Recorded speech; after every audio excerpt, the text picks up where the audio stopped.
আমাৰ বৰপেটা চিভিল হস্পিটেলৰ আমাৰ 10টা বজাত এটা ৰাউণ্ড থাকে।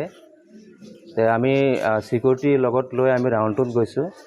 তে গোটেই হস্পিটেলটো আমি চাইছোঁ। তো তললৈ আহিছোঁ, তলত আহি কেনে চাওঁ আমাৰ ষ্টাফে এটা কৈ আছে, চিকিউৰিটি এটা কৈ আছে, দাদা এই পেচেণ্টটো বহুত সময় ধৰি শুই আছে, কোন এইটো কি নাজানো। তেওঁক মই প্ৰত্যক্ষ কৰি চাব গৈছোঁ, তেওঁক মাতিছোঁ, উঠা নাই। তাৰপিছত গাত ধৰি মই হিলাই দিছোঁ, তথাপিও তেওঁ উঠা নাই। ক'ত শুই আছে? তেওঁ এইটো ব্ৰাঞ্চতে শুই আছিলে, চেয়াৰখনতে শুই আছিলে। তাৰপিছত ভালকৈ চালোঁ যে নাই যেন লাগিছে। তাৰপিছত ডক্টৰক মাতিলোঁ, ডক্টৰ আহিলে, ডক্টৰ চালে, ডক্টৰ চাই মেলি ক'লে যে নাই আৰু মৃত্যু হৈছে বুলি কৈছে ডক্টৰ ঘটনাটো দিছে। মানুহজন এতিয়ালৈকে ক'ৰ কি নাম, ক'ত ঘৰ, তেওঁৰ একো কোনো ঠিকনা তেওঁ ওলোৱা নাই এতিয়ালৈকে।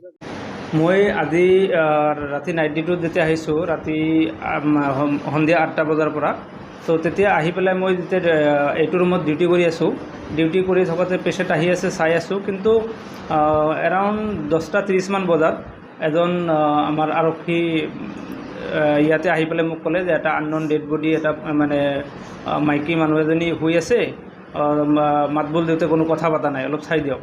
তো তেতিয়া মই লগে লগে গৈ পেলাই চালোঁ যে এটা অচিনাকি মহিলাৰ মৃতদেহ পৰি আছে।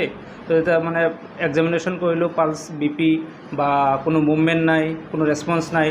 তো তেতিয়া আমি তেনেকৈ ওচৰত যিবিলাক মানুহ আছিলে এওঁলোকক সুধিলোঁ যে কেনেকুৱা, কেতিয়াৰ পৰা বহি আছে, কোনোবাই চিনি পায় নেকি? তো কোনে ক'লে চিনি নাপাওঁ, কিন্তু কিছুমান মানুহে ক'লে যে আমি ইভিনিঙত 3টামান বজাতো দেখা পাইছিলোঁ, আৰু সন্ধিয়াও দেখা পাইছিলোঁ, আৰু ৰাতি 9টা বজাতো দেখা পাইছোঁ বহি থকা অৱস্থাত।